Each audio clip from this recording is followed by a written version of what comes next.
Parkhurst. How'd it feel your first full game this season? It felt good. It felt good to be back out there from the start. I felt confident, and I thought the back line did pretty well. It was good to play alongside of Leandro and Franco again, and hopefully we can build off that performance. What is the strength of the three-man back line compared to the four-man back line? This is a little bit more defensive when we have all five guys behind the ball.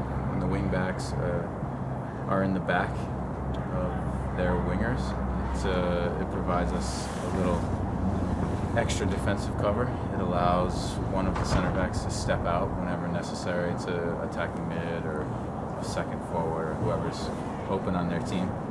So a little flexibility in that way. It also allows us to have two guys up top to play off each other. Is it more difficult, easier? I don't know. It's more difficult on some guys. The wing backs do a lot more running. But whatever formation we play, it doesn't matter. We have to go out there with the right mentality.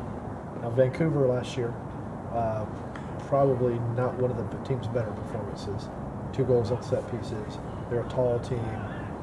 Any concerns about set pieces again this week? Yeah, set pieces are always a concern. We have to go out there with the right mentality, with the right fight, with the right courage to go out there and win balls.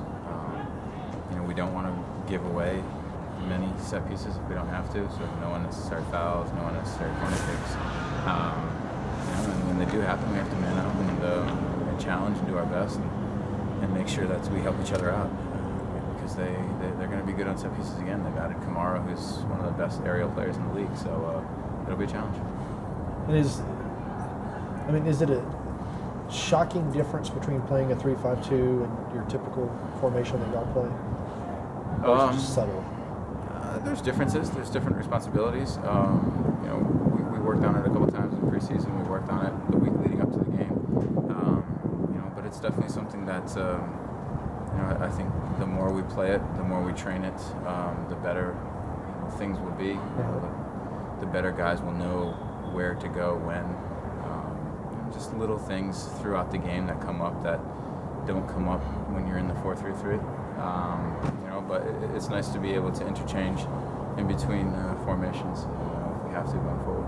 When are they going to let you go forward and score? What formation is going to allow you to do that? I don't know. As long as those guys up front keep scoring, I don't need to. Was it disheartening giving up that late goal against DC? And how did it feel finally exercising those demons against a team that beat you guys previously? Yeah, it was disappointing. We wanted to get the shutout. We take pride in that.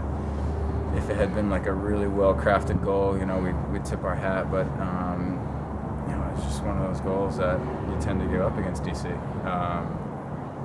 Just a little deflection, and they take advantage. And then we kind of scrambled there towards the end of the game a little bit, took on a little bit of pressure that we probably didn't need to.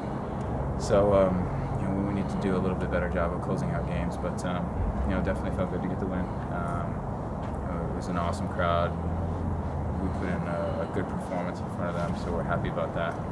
And happy to get the monkey off the back against DC. A couple games in, how do you feel some of the new guys in this squad are doing chemistry-wise with everyone? Yeah, I think the team's in a good spot. Obviously it was a good learning game for us in the first match, but we put that behind us and we bounced back with a good performance. Not only a win, but a good, solid performance. And that's what we needed to do. It's a sign of a good team to be able to bounce back from performances like that. It won't be our last bad performance of the season, but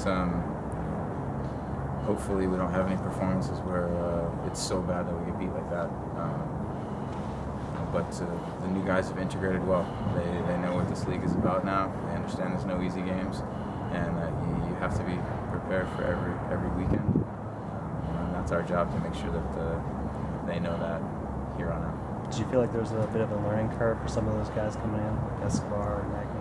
I think not for Darlington. He knows the league well. I think any newcomer to the league is a little bit of a learning curve, just to understand the mentality of the league, the travel demands, the different surfaces. There's just a lot it's a league unlike any other. Honestly, it is, and so it takes a little bit of time. But I think the new guys have adapted well. I thought Frank had a good performance on the weekend, and Darlington as well. I think that it'll only get better here on out. Why is it a league unlike any other? Just because of some of those challenges I mentioned, the travel, flying commercial, time changes, weather changes, surface, turf versus grass. It's top to bottom, the parity within the league. There's just no easy games.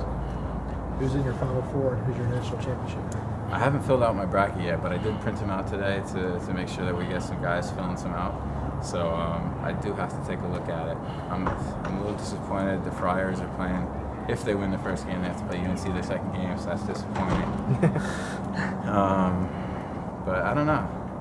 I saw ESPN a little bit, and so I saw them picking Michigan State a lot, but I definitely won't be picking them. So I don't know. I have to take a good look at it, do a little preparation. Any love for the local team that's in it? Georgia State? Yeah. Yeah, I mean, tough matchup for the first round, but hey, 15s have beat 2 before, so you never know. Really?